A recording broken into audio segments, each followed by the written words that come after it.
Assalamualaikum warahmatullahi wabarakatuh. Alhamdulillahirabbil alamin.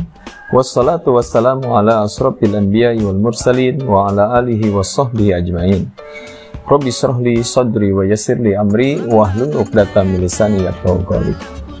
Sahabat-sahabat, seluruh siswa-siswi MI dan MTS Azahra yang Bapak banggakan, puji syukur alhamdulillah hari ini kita bersama kembali di kegiatan materi Ramadan yang insya Allah pada kesempatan hari ini kita akan masuk ke dalam materi pertamanya, yaitu fikih siam. Shaimun wa shaimat yang dirahmati Allah Ta'ala, para siswa semua, kajian Ramadan atau materi Ramadan yang pertama ini menjadi basic pertama tentang bagaimana hukum saum Ramadan secara pemahaman fikih. Perlu kalian ketahui semua bahwa ada beberapa syarat dan rukun saum yang harus kalian ketahui agar seluruh amaliyah ibadah yang kita lakukan sesuai dengan tuntunan Rasulullah SAW. Karena sebuah ajaran agama bisa diterima oleh Allah Ta'ala tentunya harus sesuai dengan sunnah perintah Rasulullah SAW.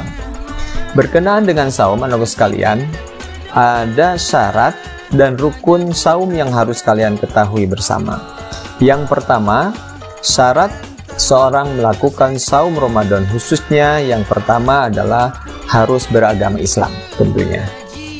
Bagi yang non-muslim tentunya mereka melakukan saum Ramadan tidak sah karena dia tidak memiliki syarat pertama, yaitu beragama Islam. Adapun kalau ada seorang mu'alaf yang masuk ke dalam agama Islam, maka dia baru diperbolehkan mengikuti melaksanakan kegiatan saum Ramadan.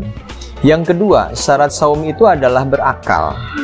Orang yang tentunya terganggu akhlaknya atau gila, maka tidak wajib melakukan saum karena syarat yang keduanya tidak tercukupi. Jadi orang-orang yang gila, hilang ingatan atau stres tidak syarat untuk mengikuti saum Ramadan.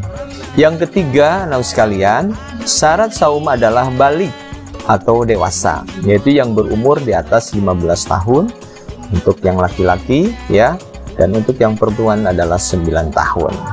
Karena orang yang di bawah 15 tahun, ada yang 10 tahun, ada yang 7 tahun. Jangan hari ini anak-anak sedang belajar saum, ada anak PAUD yang sudah bisa bersaum dari pagi hingga sore.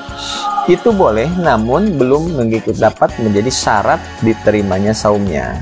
Adapun sebagai pembelajaran, mereka diperkenankan melakukan saumnya.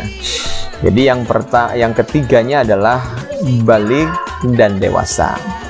Karena ada 3 kelompok yang dibebaskan dari hukum, kata salah satu sabda Nabi Muhammad SAW, "Rubi al-qalam an salasatin, an-naim hatta yastaikid, wa an-shagir hatta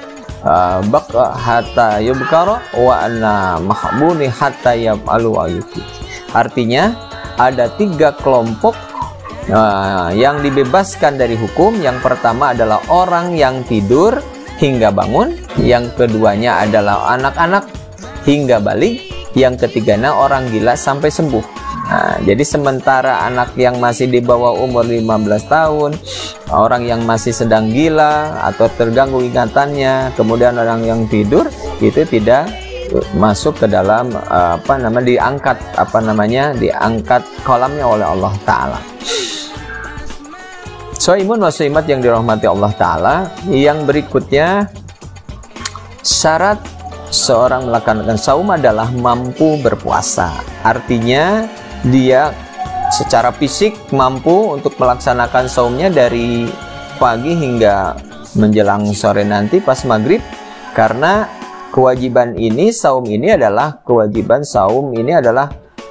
amal ibadah yang melibatkan fisik yang harus kuat.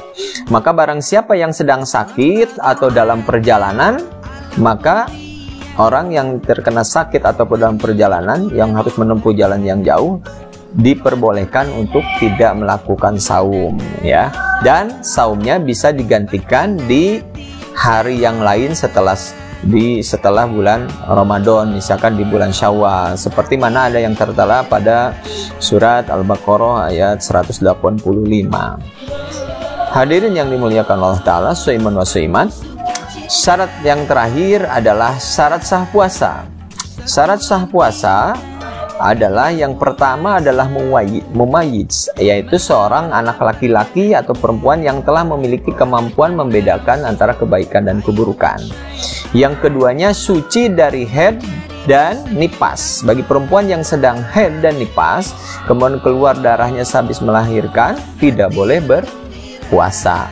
Namun mereka wajib mengqadha atau mengganti saumnya yang ditinggalkannya di hari yang lain.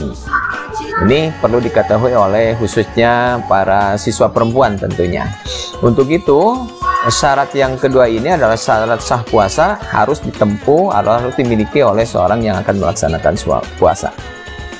Shaimun dan shaimat yang dimuliakan Allah Ta'ala, yang berikutnya adalah apa yang harus kita lakukan setelah hal tersebut adalah tentunya melaksanakan ada rukun saum, ya. Rukun saumnya harus dilaksanakan. Yang pertama, rukun saum yang harus dilaksanakan adalah niat tentunya, alias niat harus diniatkan dari sebelum fajar sebelum waktu subuh berakhir harus diniatkan, baik